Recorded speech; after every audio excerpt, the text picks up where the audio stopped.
Pi, kamu pernah dengar tentang PDA nggak? Oh, PDA yang romantis-romantis itu ya? Bukan, Pi. PDA yang tentang kesehatan bayi. PDA atau paten ductus anteriosus, kondisi di mana saluran jantung bayi yang harusnya menutup setelah lahiran ini malah tetap terbuka. Oh, jadi membuat jantung bekerja lebih keras dong? Nah, iya betul, Pi.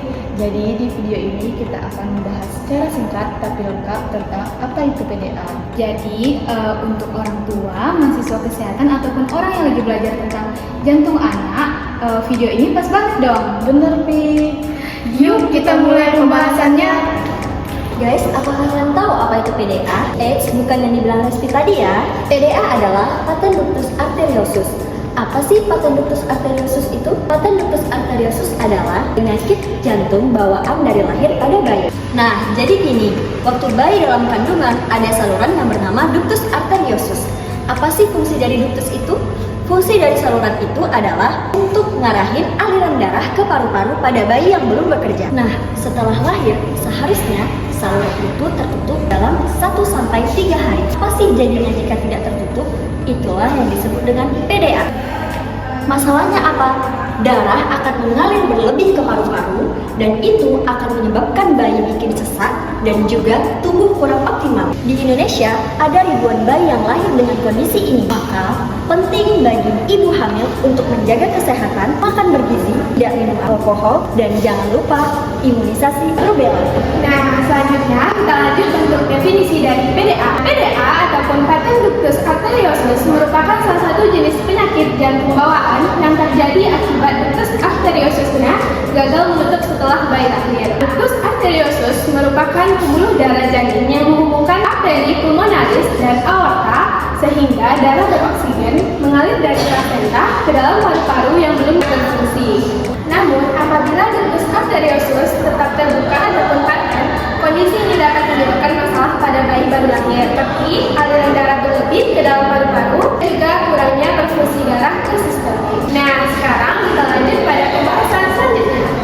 Oke, selanjutnya di sini aku mau menjelaskan sedikit terkait penyebab utama PDA. Penyebab utama dari PDA yaitu kelahiran prematur. Semakin muda usia kehamilan saat bayi lahir, semakin tinggi pula resikonya. Selain itu dipicu oleh faktor genetik seperti kelainan abnormalitas kromosom dan juga faktor lingkungan di mana saat ibu terkena rubella saat kehamilan. Selain itu juga dipicu oleh konsumsi alkohol berlebih dan juga penggunaan obat-obatan. PDA bersifat multifaktorial, yaitu beberapa faktor gabungan seperti genetik tadi, terus juga ada penyebab lingkungan, juga penyebabnya yaitu riwayat keluarga serta tinggal di dataran tinggi. Nah, selanjutnya kita masuk ke manifestasi klinis dari PDA. Sebelumnya kalian udah tahu belum tanda dan gejala dari PDA itu apa? Nah, kalau belum, yaitu tanda-tanda awal dari PDA itu sendiri yaitu peningkatan PaCO2, penurunan PaO2, peningkatan FiO2, peningkatan usaha untuk bernafas, dan apnea yang berulang. Nah, selanjutnya, tanda dan gejala dari PDA itu apa sih? Pertama, yaitu jantung pada bayi baru lahir atau yang disebut dengan infant ditandai dengan stres respiratori pada bayi, terutama pada bayi prematur.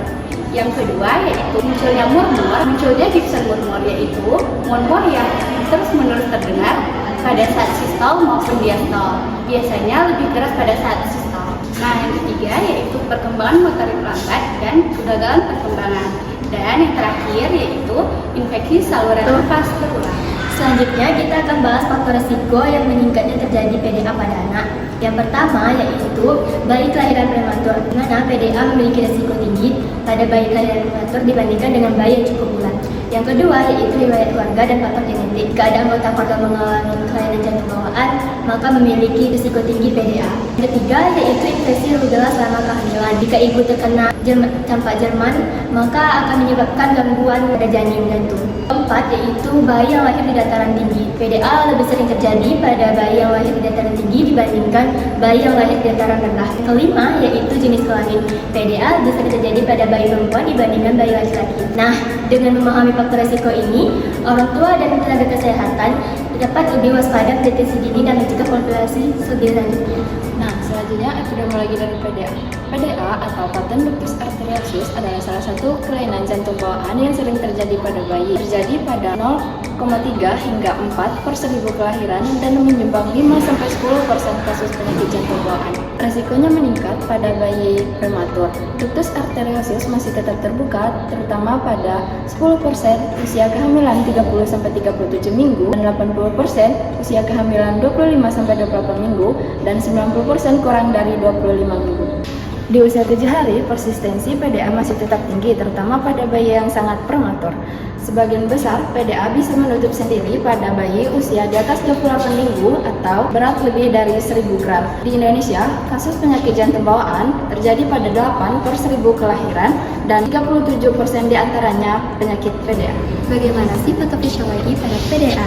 Pada bayi prematur, ductus arteriosus sulit menutup dikarenakan kontraksinya lemah, sehingga menyebabkan kekurangan hipoksia dan nutrisi yang tetap hidup. Sedangkan bayi yang cukup bulan, selnya mati dan ductusnya menutup. Pada saat kadar prostaglandinnya turun, sehingga penutupannya lebih mudah. Akhirnya, kombinasi hipoksia dan kurang nutrisi bisa dapat memicu pembentukan pembuluh darah baru dan peradangan yang bikin ductus berubah menjadi ligamentum arteriosus dan siap jadi struktur permanen non-kontraktil. Selanjutnya adalah pemeriksaan penunjang PDA.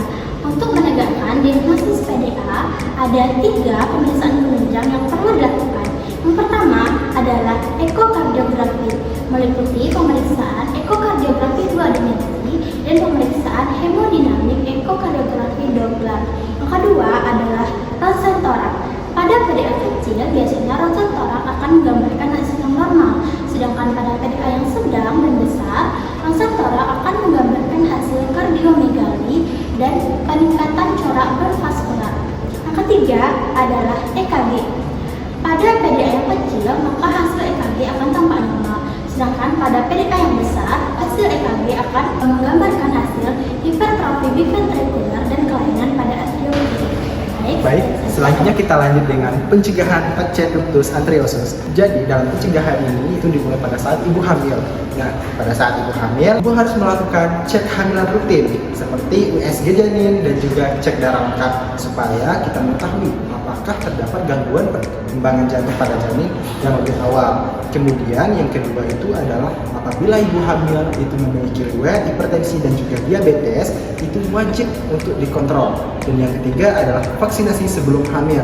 Nah, vaksinasi sebelum hamil ini seperti vaksinasi rubella, supaya apabila nanti terjadi infeksi yang bisa menyebabkan gangguan perkembangan jantung pada janin, supaya kita dapat mengetahuinya lebih awal. Dan juga yang keempat dan yang terakhir ini adalah menghindari obat-obatan dan juga alkohol. Ingat, ini wajib untuk ibu hamil supaya menghindari obat-obatan dan juga alkohol ini agar tidak terjadi gangguan perkembangan jantung pada janin. Baik, Perawatan PDA di rumah meliputi 4 kunci. Yang pertama, obat dan nutrisi. Pastikan pemberian obat tepat waktu sesuai anjuran dokter dan pastikan nutrisi terpenuhi. Yang kedua, pemantauan ketat. Waspadai tanda gejala dan pertumbuhan kembang anak. Ketiga, pasca prosedur. Lakukan perawatan luka bersih dan hindari aktivitas fisik berat. Yang keempat, pencegahan dan kontrol rutin. Lakukan kebersihan lingkungan dan jangan lupa vaksin lengkap. Lalu yang terpenting, jangan pernah lupa kontrol rutin kepada dokter. Wah, seru banget ya Pi pembahasan kita hari ini. Iya, semoga bermanfaat untuk semuanya. Terima kasih kepada teman-teman yang sudah nonton sampai akhir. Sampai jumpa di video selanjutnya. See you and stay healthy.